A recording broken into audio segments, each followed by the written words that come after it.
Most techno producers still rely on rumble kicks for their low end, but I'm starting to hear something that sounds more hypnotic, more groovy in a lot of professional releases. And this type of hypnotic bassline might be exactly what your low end is currently missing. So in this video, I'm going to show you what that bassline style is, why it needs two critical components to sound more hypnotic than a standard rumble, and how to build it in 3 steps using only stock tools in Ableton. Okay, so most techno tracks start like this. You throw in a kick drum, then you build a sub rumble for that classic techno textured low end. And look, there's nothing wrong with that. You still hear it in a ton of professional releases. But when I refreshed my Hypnotic techno reference playlist recently, I noticed something interesting. The tracks that immediately pulled me in weren't using a classic techno rumble at all. They all built a low end that was kind of constantly moving and sliding between different notes. Now, a good example of that is Louis Fauci's track Reflexo Inverso, released on Haze Collective. It's using a technique that goes back to the early dub techno classics, but puts it in a modern context. Now, I'll show you what makes this style of techno bassline sound different. Let's first listen to a classic techno rumble.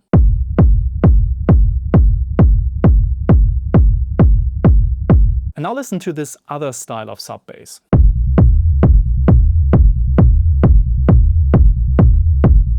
So the rumble is still great for adding texture to the low end, and in some tracks that's exactly what you need and nothing more. But this other style of bassline adds movement and interesting tension by those sliding notes, and that's what makes it feel so much more groovy and hypnotic. So if you want your low end to have the same hypnotic quality, there are 3 things that have to work together. Number 1, sliding notes that create this tension. Number 2, a groove that keeps the low end constantly moving.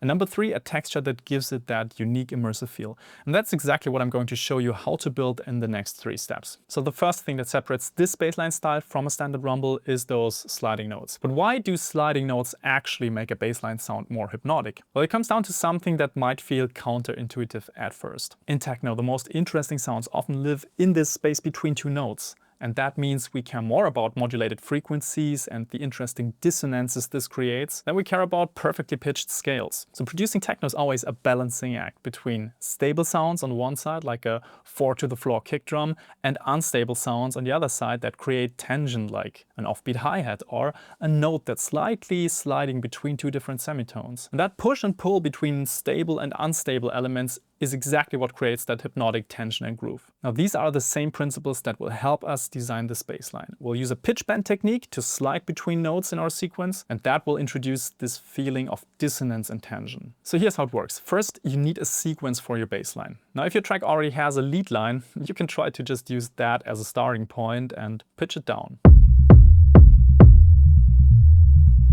Now let's go to the clip envelopes and select pitch bend and draw in some curves that give those notes a sliding feel.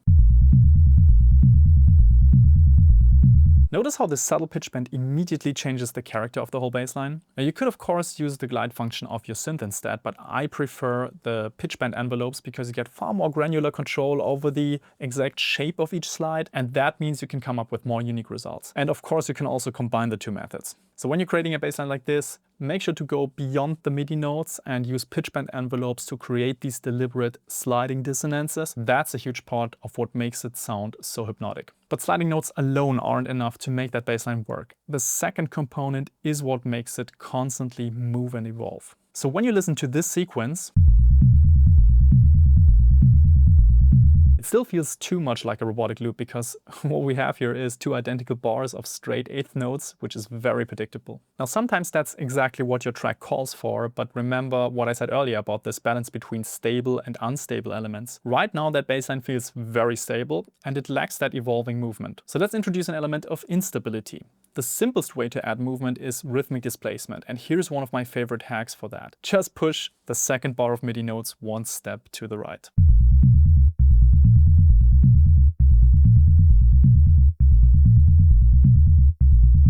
See what I mean? That small shift already makes it feel less predictable and adds a sense of motion. You can enhance that further by deleting some notes or changing some pitches in the second bar to create even more variation.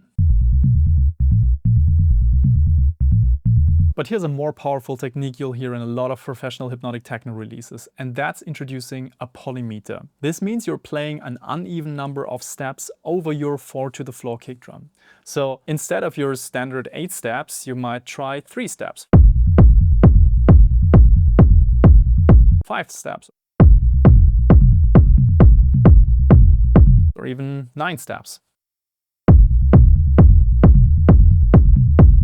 Now what this does is it makes your bass line feel like it's constantly evolving because the notes are landing in different positions relative to every kick bar. So the bass pattern becomes less predictable and puts the listener in this even more hypnotic state. Now the thing you have to watch out for is whether this polymeter clashes with your lead line. Okay, so we will now play this 9-step polymeter over 4 to the floor kick drum together with the lead sequence we've originally stolen our bass line from.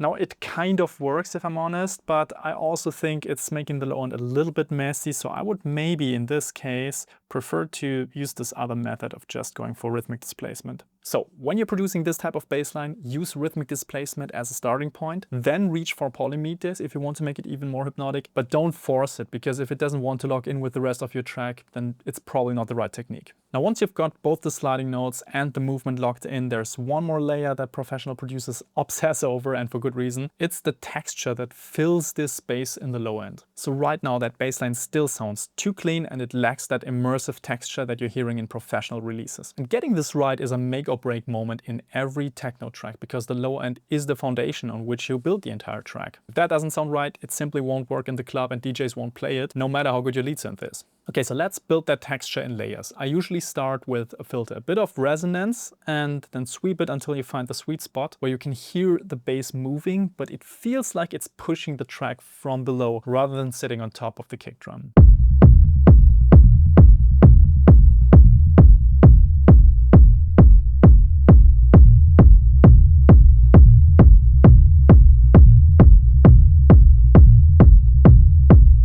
Then I add a gentle LFO set to half a bar that accentuates that push and pull movement in the low end.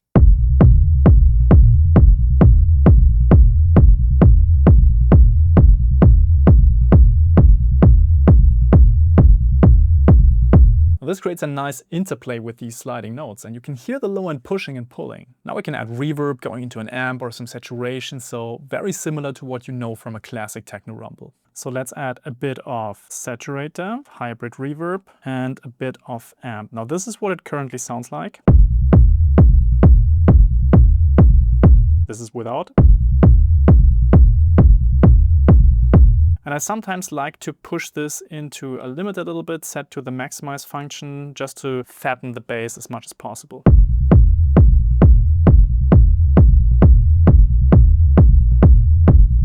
Now you have to be careful here to not introduce too much distortion, but this can help like bring the bassline together and add like a little bit of that textured smear into the bassline itself. And in some cases, the dry bassline actually sounds better, and that's the desired thing. And also the exact settings here, it doesn't make sense to walk you through everything because that is also dependent on the type of track you want to make. I generally use a little bit of saturation before the reverb, then bring in just a touch of that reverb and also feed it into an amp later on, which once again, I only set to like 20 to 30% wets, and I mainly use the bass or the blues or the boost settings, and that usually gives me good results. Now this is the moment where your low end starts to come together and it feels big and immersive. So two things to watch out for at this point. First, mono compatibility. If the reverb gets too broad, you might get some phase cancellation when this gets some to mono in a club system. So if that's the case, you can filter out the side information using a mid-side EQ, and that's a cleaner option than just flipping some mono buttons somewhere. Now I'm using FabFilter Pro Q4. I know that's a paid plugin, but you could also go to the TDR Nova, which is like a free option, which is also really great sounding. Just make sure you use a linear phase EQ set to the sides, and then you can basically sweep out whatever part of the side information you don't want, and this is really precise.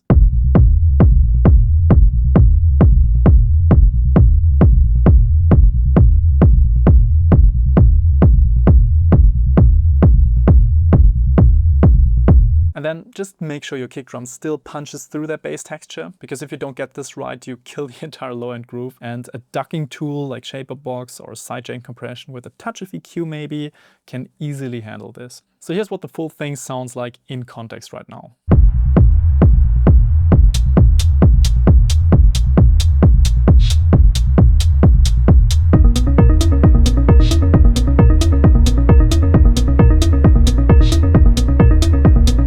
So now you know how to create these groovy hypnotic techno bass lines, but technique alone won't help you finish music you're proud of consistently. And that's exactly what my one-on-one coaching and mentorship program is built for. We're helping producers like you develop not only the skills, but also the systems and the mindset to finish high quality music every single month. You can find out more at pickyourself.com/coaching. The link is in the description. And if you want to learn how to turn a loop like this into a finished track, that next video is exactly what you need.